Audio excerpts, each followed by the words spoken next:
Hey everyone, it's Germ. Today I'm bringing you a Battlefield Bad Company 2 Squad Team Deathmatch. I am playing with a Remington 870, no slugs, just regular shotgun shells, and I'm going to explain to you how to win at Squad Team Deathmatch. Now, you'd think, oh, it's easy to win at Squad Team Deathmatch. You obviously just try to get more kills than all the other squads, and that's true.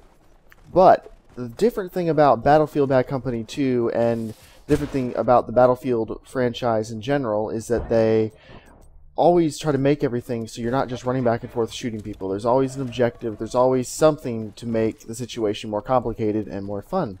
And the difference with Battlefield Bad Company 2 as compared to, say, Team Deathmatch and Call of Duty is the 4 teams. The difference that makes is that you can't just run around trying to kill everybody else. You can do that, but a lot of people, to win Team Deathmatch, say in Call of Duty or another first-person shooter, will just try to play it safe, kind of sit in the back like that guy was doing right there, and kind of just try to camp their way to a victory. Now, you can't do that in Bad Company 2 unless you're playing with a bunch of incompetent teams, because it's not 2 teams competing, it's 4 teams.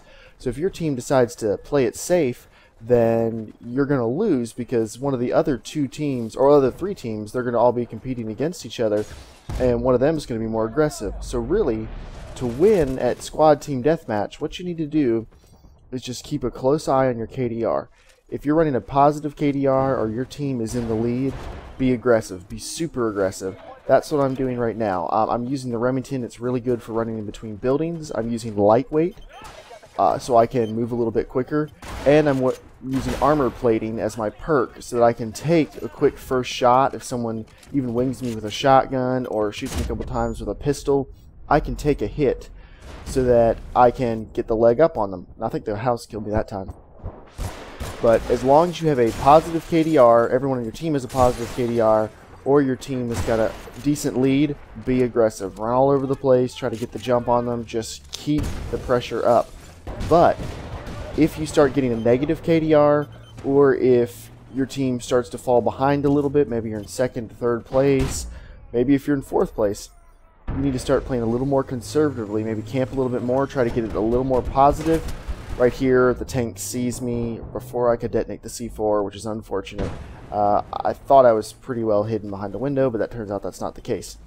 But that's what you need to do, because if you play aggressively while you're losing, then you're just going to lose by a worse margin. What you need to do is just play your odds. So again, if you're moving quickly, if you've got a positive KDR, if your team is leading, push, push, push. If that doesn't happen, though, if you start to fall behind, if you're not doing quite as well, then you need to play a little more carefully until you can try to get your bearings back and rally as a team. Now, in this game, I had the benefit, I was playing with a friend of mine. If you look at the clan tags, my clan tag is Brown Coat, which of course a lot of you will recognize as a reference from Firefly, one of my favorite television shows.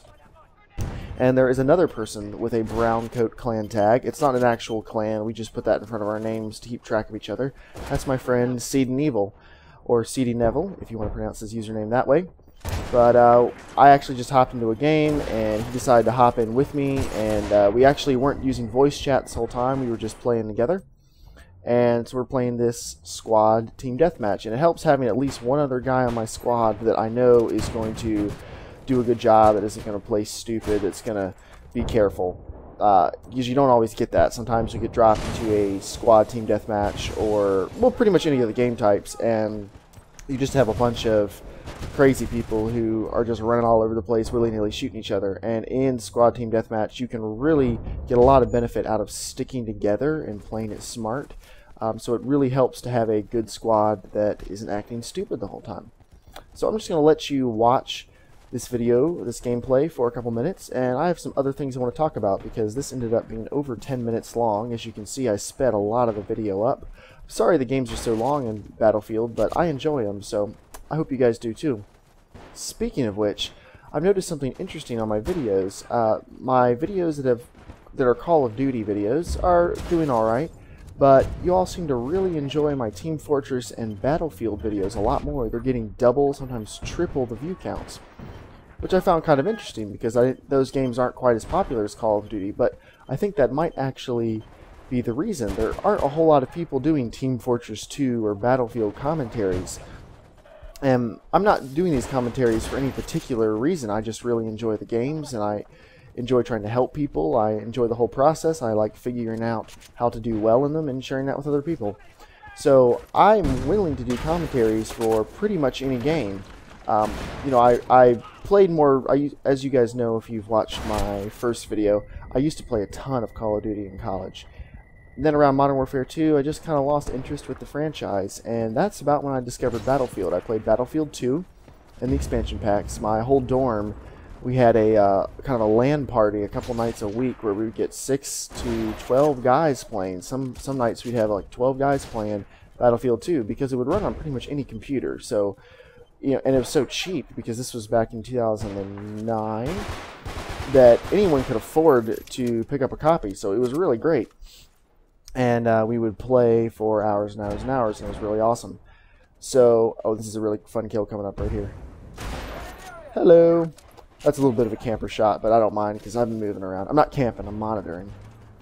So anyway, we would play a lot of Battlefield, and I started really enjoying that. And then I picked up Team Fortress 2, and I started playing a lot of Team Fortress 2. I honestly wouldn't have discovered it if it wasn't for the orange box. I'm a huge Half-Life fan. So when I picked up the orange box, I went ahead and tried it out. I was like, oh, this is pretty fun. And I've been playing Team Fortress 2 ever since. So I enjoy both of those games, and it must come across because you guys seem to like my commentaries of them. So you can expect to see a lot more of those in the future, because obviously I want to do what you guys are enjoying. You know, I don't want to make anything that's really boring. I know I'm not the best at Call of Duty right now. I am working on getting better, but until I do, oh man, that one. I stabbed the knife in the wall right next to his head. I don't even mind when he got the kill. That was just really awesome to watch. I like that Battlefield actually lets you do things like stab at the wall instead of stab the person, unlike Call of Duty. But yeah, I want to do things you guys enjoy. You know, I don't want to make anything boring that no one wants to watch. So you can expect to see a lot more Battlefield and Team Fortress videos coming up, and I'll just have to figure out a way to try to put up the shorter Battlefield ones. I mean, I know no one wants to watch a 25-minute, 30-minute long Battlefield video, so I'm going to have to do what I can to cut that down. Another thing I wanted to talk to you guys about. Recently, on YouTube, I've gotten a couple miscellaneous, like, gear or tech questions, just kind of randomly. And that reminded me that I'd kind of been meaning to talk to you guys for a while about this. I love computers. I don't just game on the PC because I think it's the better platform. I do. But that's not the only reason I game on the PC.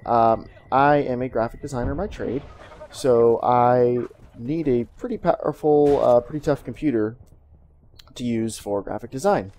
And because of that, it's naturally pretty good at playing games. That's how I got into gaming on my PC in college. You know, I always gamed on a PC when I was younger. I didn't get a game console until I was probably 12 or so, but I'd kind of fallen out of having a fast computer. I had a laptop for many years, stuff like that. But then I decided, since I was going to be a graphic designer, I needed a little bit of a faster computer. So I built my own, which is not actually as hard as you might think it is, but you do kind of have to be interested in it. I mean, it's not something, if you don't like computers and computer parts, it can be a pretty boring, tedious process.